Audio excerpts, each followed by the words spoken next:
soo dhawaad su'aasha ku wadaan u gudbo magaalada Muqdisho xilda dhacaysa nadaafad darro badan xagga deegaanka ah caafimaadka loo qashka loo isticmaalayo dhanka caafimaadka daawooyinka loo isticmaalo qashinkooda waxa ku arkay meelaha labo waxa ku arkay cunooyinkii ama dadkii maqaayadihii waxay isticmaalayeen baraarad ma jira xagga dhaqaatiirta ku saabsan maadaama bulshada Soomaaliyeed wacyigeedu caafimaadka uu aad u liito in qofka cudur kale oo nadaafad la xiriirna ha qabo laakiin wacyigaas laga dhiso markasta xaafadda nadaafadda lagu dadaalo musqusha mid kala saabuuntii sidoo kale saxamado kale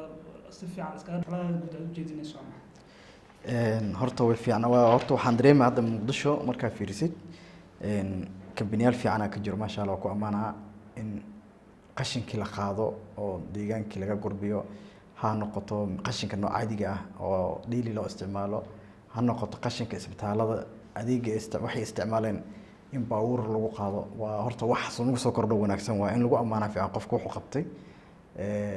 وأنا وهم حد علنا ذلك حرجينا إن يسيل الجبال. كنا لايك يفلو عاد تراهدو أما عاد سبسكرايب سارتو برتا يوتيوب كاينو كل النهاية.